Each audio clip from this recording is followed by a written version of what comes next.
Hi, my name is Alyssa Gamble and I read Secret of the Chimneys by Agatha Christie. This book was published in 1925 by the Bodley Heads in the UK. I bought this book around a year ago from Barnes & Noble. I really wanted to read it because at the time Agatha Christie was one of my favorite authors.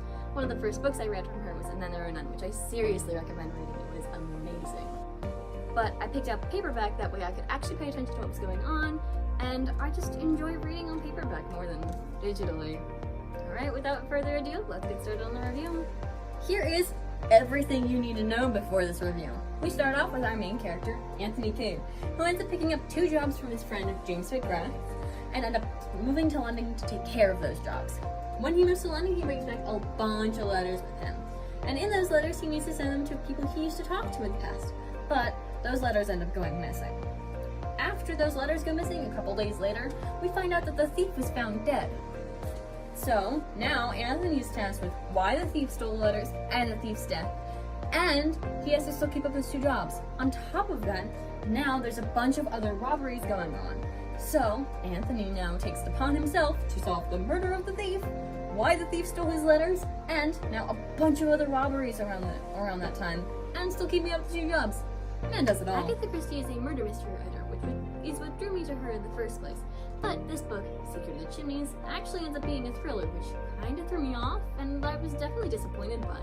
Another thing that's apparent is that Agatha Christie has difficulty representing other countries in her books without coming off as xenophobic. This is evident in one of her books called Murder on the Orient Express. It's a bunch of people on a train, one of them dies, you gotta figure out who did it. And each of those characters tends to be a stereotype of the country they come from. For example, the American one's dumb, touche. The one from the Netherlands is a bit of a doormat, and the one from Russia is kind of a jerk. And for no apparent reason at all, Agatha Christie completely tears into one Italian man on the train. But I digress, considering this is a review about Secrets of the Chimneys, not about Murder on the Orient Express. But it's definitely a little heartbreaking knowing my former love for the author. Let's move into the book itself. This book was so difficult for me to get through, particularly because of how dislikable some of the characters were. I couldn't get attached to them for whatever reason. And the consistent xenophobia definitely didn't help me with that. The formatting also played into this fact of not being able to read it quite as quickly or enjoy it quite as much as I wished I had, because Agatha wrote this when she was 35, and she would continue writing books into her 70s or 80s even. And it felt like it needed some growing. If that makes sense? I definitely enjoyed the mystery and consider that one of its strengths. It was so layered, and it dealt a little bit into politics as well, which is something I kind of enjoyed. If I had to give it some of its weaknesses, it'd be the fact that our main character, Anthony Cade, I kind of wanted to hit him with a frying pan. I didn't like him. He wasn't really fun. Kind of felt entitled. Most of Agatha Christie's characters do to me at that point.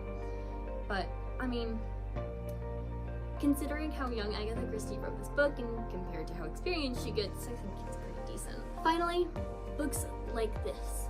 So, this Agatha Christie book definitely does not match up with the other ones in terms of style, which doesn't make it a good thing. If I had to relate it to another book, I'd say in terms of formatting, it's like another book I've read called Woman in Cabin 10. This is a phenomenal book. I would highly recommend reading it. It's very similar in the way that the mysteries are layered. I really enjoyed this book. We follow our main character called Laura Blacklock, and we follow her as she has to figure out several mysteries, including some robberies, some thefts, and the actual existence of one of her neighbors. It's such an intriguing book, and I actually kind of wish I read this instead of this for my book project. Thank you for listening to my review of The Secret of the Chimneys by Agatha Christie, and definitely read The Woman in Cabin 10 by Ruth Ware. Thank you so much for your time. Have a wonderful day!